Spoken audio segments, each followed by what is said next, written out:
isusuko ni Miguelito ang kanilang kapangyarihan dito kay Tanggol, kahit sila naman ay daming palusot. Ayaw nilang paniwalain ang resulta ng INC. Katwiran nilang lahat, ito ay walang bisa umano ang hawak ni Commissioner Binida, sapagkat ito'y isang papel lamang. Maya-maya lang nadismaya din itong si Roberto dahil sa ginawa din ni Miguelito kay Commissioner, at dagdag pang balita ang natanggap nila mula sa abogado na hindi umano ito nakakuha ng TRO na kanilang pinanghahawakan sana. Napalaki ni Miguelito lalo ang kanilang problema dahil din ito sa pagtangka niya sa buhay ni Commissioner, at binantaan siya ni Commissioner na magsasampa umano siya ng kaso.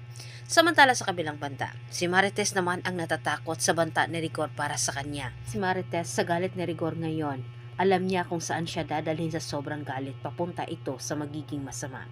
Ngunit ibinalik naman ni Marites dito kay Rigor ang banta. Alam ni Rigor na may masamang binabalak ito sa buhay ni Tanggol at Ramon. Sabi ni Marites, ngayong wala na umano ang mga gerero sa kapangyarihan. Ibig sabihin si Rigor din ay ganun din. Ngunit naniniwala naman itong si Rigor. Ngayong hindi pa umano naupo itong si Tanggol, kontrolado pa umano niya ang mga kasamahan niyang parak. Kaya't sigurado siya na walang makakatalo umano sa kanyang gagawin dito kay Tanggol, at sisiguraduhin umano niya na hindi maalpasan ni Tanggol ang mga bala sa kanyang armas. Bilang banda, inihatid na ni Inting ang kanyang mga kaibigan sa Kamiteyen.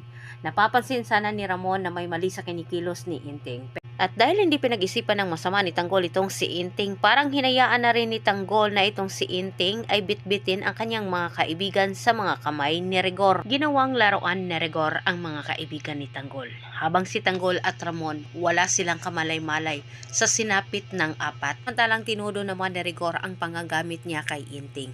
Nais ni Rigor na sa mga kamay umano ni Inting maubusan ng hininga ang mga kaibigan nila Tanggol. Humingi na ng tulong itong si Inting kay Tanggol sa pamagitan ng pagputok sa armas. Siya ni Inting na hindi tama sa kanyang kaibigan ang isang bala para makatawag pansin ito kay Tanggol, at nangyari nga. Nahanap nga ni Tanggol ang kanyang mga kaibigan, pero sumiklab sa galit itong si Tanggol nang masaksihan din niya na ginawang laruan ni Rigor ang kanyang mga kaibigan gamit itong si Inting. Antabayanan pa niyo ang susunod kong update. Daghang salamat kayo sa inyong pagtanaw. Ayaw kalimot o pag-subscribe.